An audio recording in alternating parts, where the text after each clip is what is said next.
O nosso próximo palestrante, talvez você já tenha ouvido o nome dele algumas vezes, inclusive em outros contextos, pelo seguinte: além da questão do direito, ele também foi 3 vezes presidente da diretoria do São Paulo Futebol Clube. Ele é advogado, ex-presidente da OAB São Paulo de 2001 a 2003, fundador do Clube dos 13, foi professor da disciplina de Direito Desportivo na Faculdade de Direito da Universidade Presbiteriana Mackenzie e de Direito Processual Civil na Faculdade de Direito da Pontifícia Universidade Católica de São Paulo, a PUC São Paulo, Dr. Carlos Miguel Aidar. Salva de palmas ao Dr. Carlos Miguel. Doutor, os próximos minutos são seus. Já adiantando que não vamos respeitar o tempo. Bom, uma quase boa noite, boa tarde a todos. Minha primeira palavra de agradecimento ao Dr. Antônio Bertoli, que me fez o gentil convite para estar aqui com os senhores. E uma responsabilidade grande porque falar depois dos oradores que estiveram aqui, com esses diversos temas que foram abordados, é realmente um desafio, mesmo para um velho advogado como eu, que completa esse ano 50 anos de formado. 50 anos do exercício ininterrupto da profissão, ainda que uma parte dividida com o esporte. Mas, de qualquer maneira, o desafio é grande. O desafio é grande porque, primeiro, ele é prazeroso. Ele é prazeroso. E advogado, quando pega microfone, é difícil largar. É difícil. Vocês, estudantes, vão ver que, com o tempo, quando a gente pega um púlpito assim para falar perante um tribunal, seja que jurisdição for, de segundo ou de terceiro grau, a gente se empolga tanto com a defesa, com a causa, com o direito, com a vontade de ganhar a causa para o cliente. E o cliente, para nós, advogados, sempre tem razão, até o momento que ele, no julgar nosso, entende que nós entendemos que ele não tem mais. E aí cabe a nós, advogados, declinar do patrocínio daquela causa. Mas o que eu queria dizer para vocês, como ex-presidente da Ordem, que é o que me move aqui, é que a advocacia, na realidade, é uma profissão que proporciona a cada um de nós o exercício de qualquer outra atividade que não seja privativa, por exemplo, como um médico, um engenheiro, num cálculo. Mas o advogado pode ser presidente de companhias importantes, o advogado pode ser consultor de políticos, o advogado pode ser político, a doutora Damares, e a doutora Janaína, que acabou de sair daqui. Aliás, a doutora Janaína teve uma participação muito especial, bem recente, no impeachment da presidente Dilma, dividindo com o professor Miguel Reale Júnior, de quem eu tive o prazer e o privilégio de ser colega de ginásio. Mas, enfim, o advogado ele tem a sua formação cultural, desde o banco da universidade, como vocês que estão aqui, que lhe dá uma visão global do mundo. Vocês conseguem entender o sentimento da pessoa. Nós advogados, nós somos um pouco, não só advogados, mas um pouco psicólogos, conselheiros. Nós somos aquele ombro amigo, né, para agasalhar alguém. E o advogado é tão importante que, finalmente, foi reconhecida na Constituição de 1988, coisa que não existia antes, que ele é indispensável à administração da justiça. Não existe justiça sem advogado. Não há. É impossível fazer justiça sem um advogado presente. Está no artigo 133 da Constituição Federal a nossa indispensabilidade para a promoção da justiça. Nós temos uma prerrogativa no exercício da profissão que passa pela defesa da liberdade, passa pela defesa do patrimônio, passa pela defesa da saúde, passa pela defesa da família, passa pela defesa do criminoso. Não se vai defender um delinquente para absolvê-lo do crime que praticou, mas vai se defender o infrator penal para que lhe seja aplicada a pena mais adequada, a menor possível. Muitas vezes, e a sociedade comete essa grande injustiça conosco, entende que o criminoso e o advogado andam juntos, porque o advogado, quando sobe numa tribuna para fazer uma defesa de alguém que está sendo punido, muita gente entende que ele está defendendo o crime e não se dá conta que não é isso que está acontecendo. Na verdade, a advocacia exerceu papéis históricos na história do Brasil, papéis relevantes na história do Brasil. Eu vou me permitir aqui pegar os nomes aos pouquinhos e contar o que cada um fez, para os senhores e as senhoras terem uma ideia do que foi a advocacia na história do nosso Brasil. Visconde de Cairu, jurista do período colonial, José da Silva Lisboa, redigiu um código comercial, um código na época chamado mercantil, que tomou conta de toda a monarquia portuguesa antes mesmo do Brasil se tornar independente de Portugal. Então, nós estamos falando no início dos anos de 1800. O grande patriarca da independência, José Bonifácio de Andrade Silva, em 1823, foi o grande lutador também pelo fim da escravidão. Todos advogados, todos advogados. Vejam como a advocacia vai marcando, no passar das décadas, a sua presença. José de Alencar, Tobias Barreto, Bernardo Guimarães, Castro Alves, Aloysio Azevedo, dentre outros, eram os bacharéis que lutavam pela nossa independência, lá nos anos de 1800, da década de 1810. A luta contra a escravidão, por exemplo, teve, além de Castro Alves e Tobias Barreto, teve uma outra figura maravilhosa, que para nós, advogados, é símbolo, o baiano Rui Barbosa, o Águia de Aia, esse homem que conseguiu construir na história do direito brasileiro um espetáculo de decisões, de posições, de lutas.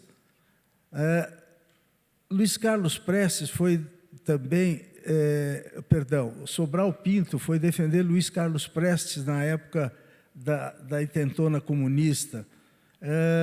Heleno Fragoso, Raimundo Faoro, em 77, 79, presidindo a Ordem Federal, foi o homem que conseguiu restituir o instrumento, o Instituto do Habeas Corpus. Na redemocratização do Brasil, nós tivemos, por exemplo, uma figura sensacional, que é Gofredo da Silva Teles. Bem mais recente, nós tivemos duas grandes figuras, Márcio Tomás Bastos e Mário Sérgio Duarte Garcia. Mário Sérgio Duarte Garcia ainda é vivo, absolutamente lúcido, participa de alguns eventos, tem sido ainda uma voz bastante importante na advocacia. Na chamada Constituinte Cidadã, quem comandou a Assembleia Nacional Constituinte foi outro advogado, Ulisses Guimarães. No impeachment do presidente Collor, advogados estiveram à frente, como da presidente Dilma. A advocacia é, acima de tudo, liberdade. Eu diria que não há democracia sem advocacia, sem liberdade. É um trinômio que caminha junto, é um tripé. Tudo esse tripé funciona em função da advocacia. Exercer a advocacia é algo tão sublime, tão generoso para si próprio, tão gostoso de praticar. A profissão de fé que o advogado faz, há discursos inflamados que dizem que o seu tipo de sangue é A, tipo é B, outros dizem que não, que o sangue nosso é OAB. É o único sangue que circula nas nossas veias, que é o sangue da advocacia. E realmente é, porque quem ama a profissão, quem aprendeu a profissão, que eu tive a sorte, o privilégio de começar num escritório de importantes juristas, que ainda hoje, já falecidos todos eles, mas que ainda hoje são citados nas suas obras, nos seus trabalhos do passado. Advogar é, acima de tudo, prestar um serviço à sociedade. A palavra advogar, para quem não sabe, vem do latim, é ad vocare, é falar por alguém. O advogado é aquela pessoa que é procurada por alguém, né, para falar em seu nome, por conta da sua formação cultural, profissional. E os advogados são tão importantes, mas tão importantes, que na história da política brasileira, dos presidentes da República, nós tivemos 38 presidentes da República. Desses 38, na verdade 35, porque Tancredo Neves, eleito, diplomado, não tomou posse porque faleceu. Por 10 dias, depois que Júlio Prestes estava eleito e a Revolução de 1930 não permitiu que ele assumisse a presidência da República, então é mais um que não foi presidente, e durante 10 dias tivemos uma junta provisória. Então, desses 38 presidentes da República, nós tivemos 35. Desses 35, 21 presidentes da República vêm dos cursos de direito. 21 presidentes, 60% dos presidentes da República provém dos quadros jurídicos de Portugal e do Brasil. Em outras palavras, não há a menor dúvida que a advocacia ou o bacharelado torna-se bastante importante na história do Brasil. E nós temos agora, com o atual presidente que exerce o cargo, nós temos hoje o 11º presidente militar na história do Brasil. É bem verdade que nós tivemos uma ditadura militar na década de 60, que evidentemente trouxe uma sucessão de 4, 5 presidentes generais de exército. Então, voltando ao tema especificamente, a importância da advocacia na vida. O advogado é mediador, o advogado é conciliador, o advogado é conselheiro, o advogado é lutador, o advogado é aquele que sai de madrugada de casa para atender um cliente que sofreu ou está sofrendo uma injusta punição ou uma prisão inadequada, indevida. Só que nós estamos vivendo um momento atual que nem tudo é tão bom assim para vocês mais jovens que vão se formar. Lá no passado, mas eu digo num passado remoto, ainda lá na terra do Bertolli, lá em Olímpia, eu ia muito para lá, porque meu pai era de lá. Muitas vezes a gente estava naquelas ruas de terra e, de repente, meu pai, meu avô, dizia assim, moleque, levanta, levanta. E eu levantava, não sabia nem por quê. Aí eu tinha curiosidade de saber por quê. Ele dizia, levanta que está passando o advogado. Era tão importante no interior, lá atrás mesmo, mais da metade aqui não tinha nascido. Era tão importante o advogado que as pessoas ficavam de pé para ele passar. Era o padre, o advogado e o juiz. Os promotores não eram o que são hoje. Desculpa o Ministério Público. E o Brasil era melhor. De qualquer maneira, era tão importante ser advogado que havia uma reverência natural da sociedade à pessoa do advogado. Hoje em dia, nós lutamos com muita dificuldade. Primeiro, que nós tivemos assim uma quantidade inimaginável do crescimento dos cursos de direito no nosso país. Segundo, que nós temos uma quantidade de advogados registrados na OAB brasileira partindo pela seccional paulista, a seccional dos outros demais 20 estados, nós temos hoje 1 milhão de advogados no Brasil, vivos. 1 milhão de advogados. Tem advogado com uma causa, tem advogado que só está inscrito, não tem causa, mas tem advogado com dezenas e milhares de causas. Nós temos 1 milhão de advogados. O número de faculdades já se perdeu, a noção de quantas tem. E a ordem dos advogados sempre tentou lutar contra isso.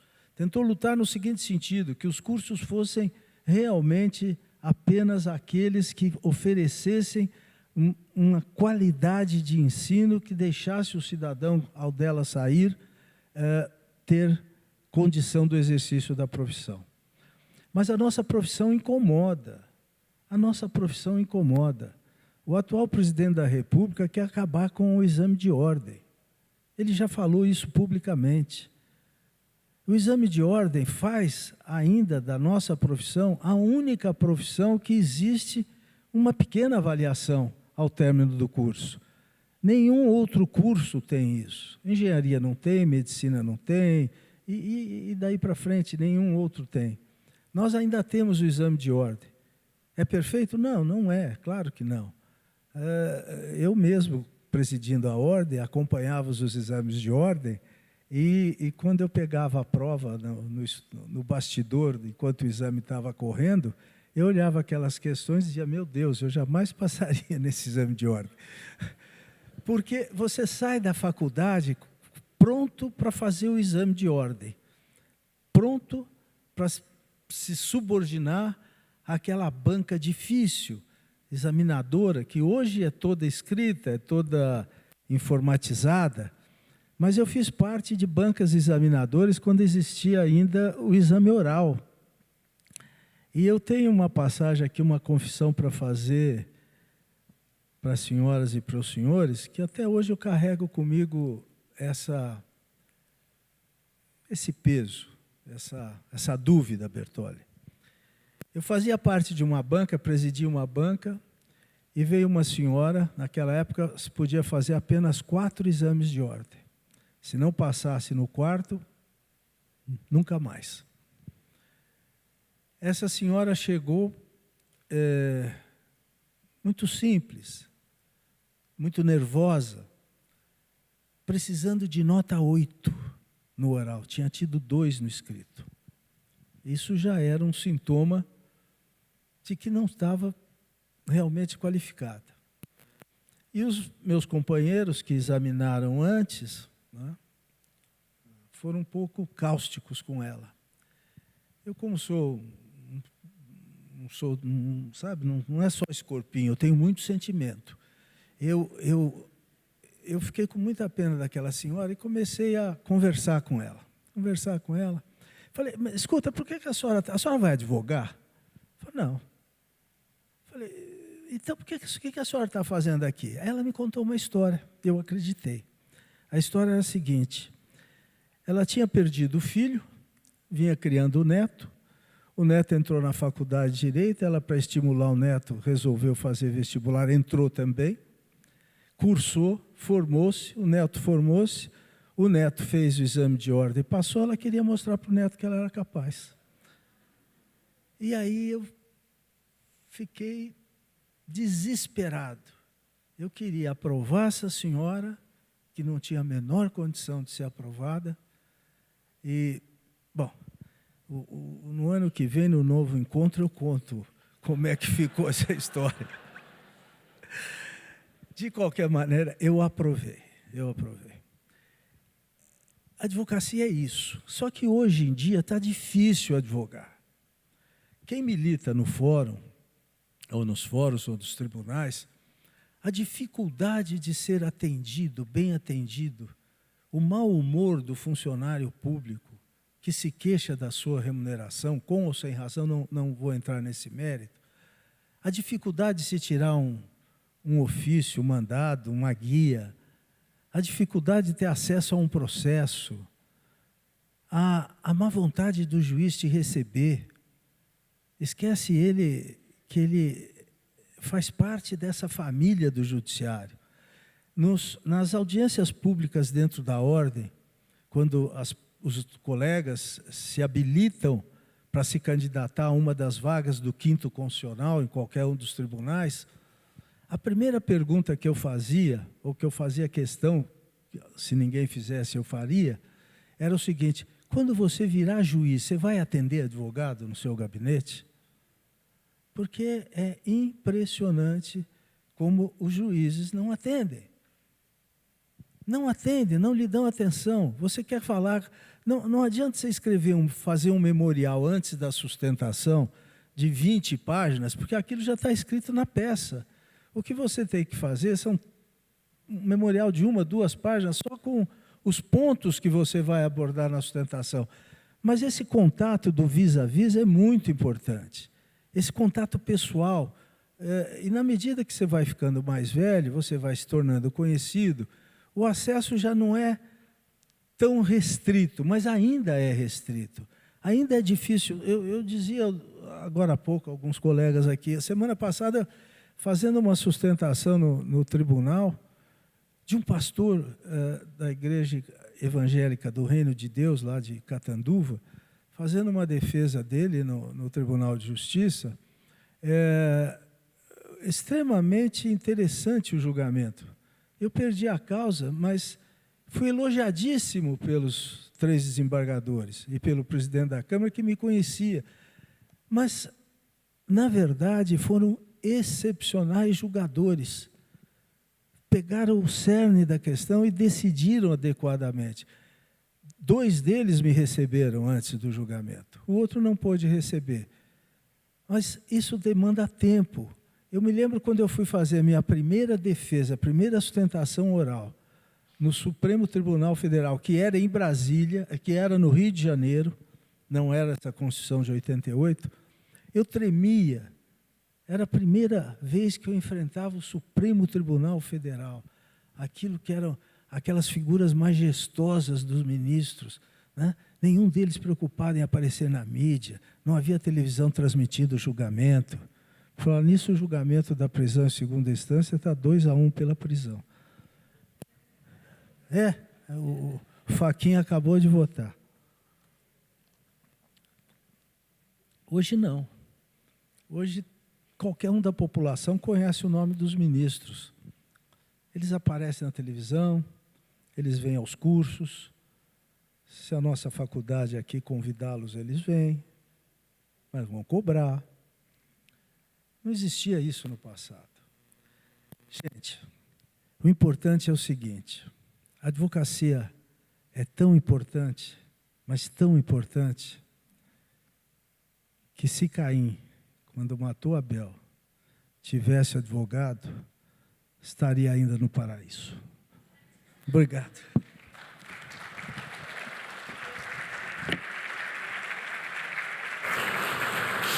Obrigado, doutor Carlos. Quero chamar o nosso presidente Antônio Bertoli, doutor Antônio Bertoli, para fazer os cumprimentos, entregar o certificado e também um presente. É verdade, bem lembrado, pontual. Ele é meu amigo, ele foi muito pontual. Muito obrigado, muito doutor bem. Carlos Miguel. Para mim é um prazer muito grande ter um amigo aqui, além de um grande advogado, ex-presidente da Ordem, conhecidíssimo aqui no nosso mundo jurídico. Eu tive o prazer de ter amizade com ele já há muito tempo, em várias questões, né? E eu te agradeço, Carlos Miguel, por você ter vindo aqui. Aqui, a nossa Igreja Adventista do Sétimo Dia está à sua disposição, a FAAB está à sua disposição, pelo serviço que você causou para a gente aqui, que você prestou para a gente aqui. Muito obrigado. Gostaria de te entregar um certificado. Tá? Obrigado a você. Muito bem. Salva de palmas.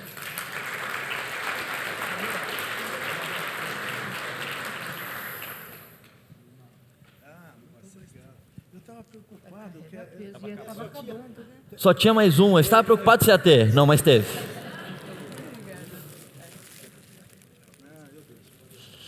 Muito bem. Mais uma vez, muito obrigado, doutor Carlos Miguel Aidar. Salva de palmas a ele.